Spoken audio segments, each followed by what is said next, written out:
Have you ever stared at your bank account with $3 left until payday and wondered if financial freedom is just a fantasy for rich people? I used to think the same thing until I discovered that some of the wealthiest people I know started with less than what's probably in your wallet right now. Today, I'm going to share the exact strategies that helped me break free from the paycheck to paycheck cycle, even when I was making minimum wage and had more bills than money.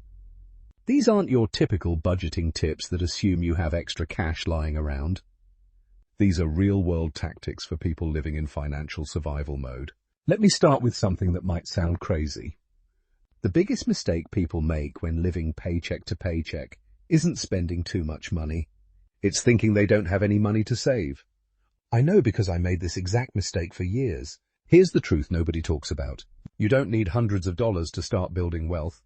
You need to start with what you have, even if that's just loose change.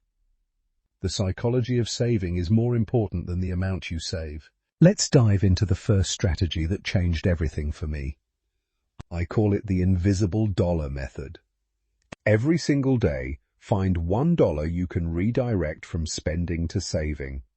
Not $5, not $10, just $1.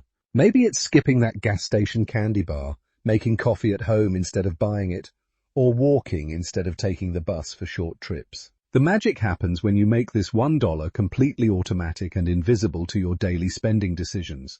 Now here's where most people mess up. They try to save that dollar in their checking account where they can easily spend it. Instead, you need to create friction between you and that money. Open a separate savings account at a different bank, or use a savings app that makes accessing the money slightly inconvenient. The second strategy is what I call expense archaeology. Most people living paycheck to paycheck have no idea where their money actually goes. They know about the big expenses like rent and car payments, but the small stuff bleeds them dry. For 1 week, write down every single purchase, no matter how small. Don't judge yourself. Don't try to change anything yet. Just observe. You'll be shocked at what you discover. Those little convenience store runs, subscription services you forgot about, and impulse purchases add up to serious money. Once you have that data, look for patterns. Are you buying lunch every day because you don't have time to pack one? Are you paying late fees because bills are disorganized? Are you shopping when you're stressed or bored? This brings us to the third strategy, which is replacing expensive habits with cheap alternatives that give you the same emotional reward. If you buy coffee to feel pampered, learn to make fancy coffee at home. If you shop when stressed, go for a walk instead. If you eat out because you're tired, prep simple meals on weekends. The fourth strategy is the debt avalanche with a twist.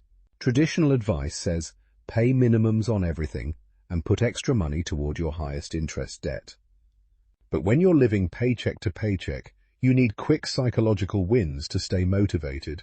Instead, pick your smallest debt and attack it with everything you can spare. When it's gone, you'll have both the monthly payment amount and the momentum to tackle the next one. This emotional boost is worth more than the mathematical advantage of paying high-interest debt first. Here's strategy number 5, and it might save you hundreds of dollars immediately. Call every single company you pay monthly bills to and ask for a discount, payment plan, or lower rate. Phone, internet, insurance, utilities, streaming services, everything. You'd be amazed how often companies will reduce your bill just for asking, especially if you mention you're comparing prices with competitors. The worst they can say is no, but most of the time you'll save money with a 5-minute phone call. Strategy 6 is the cash envelope method, but modernized for today's world. Instead of using actual cash, create virtual envelopes using multiple checking accounts or a budgeting app. When the money in each envelope is gone, you're done spending in that category until next month. This removes the guesswork and prevents you from accidentally overspending on groceries and then not having money for gas. It also helps you see exactly where your priorities lie based on how you allocate your limited resources. The seventh and final strategy is building an income bridge. When you're barely making ends meet, cutting expenses can only take you so far.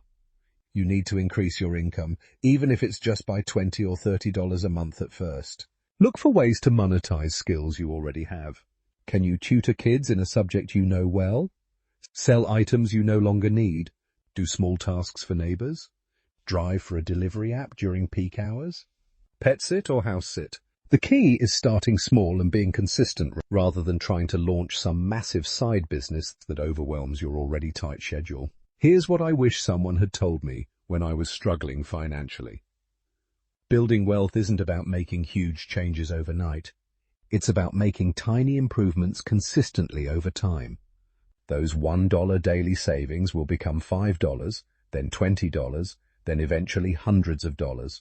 The hardest part isn't learning these strategies, it's believing you deserve financial stability and taking action even when progress feels impossibly slow. Start with just one of these strategies today. Your future self will thank you for beginning the journey, no matter how small that first step might be.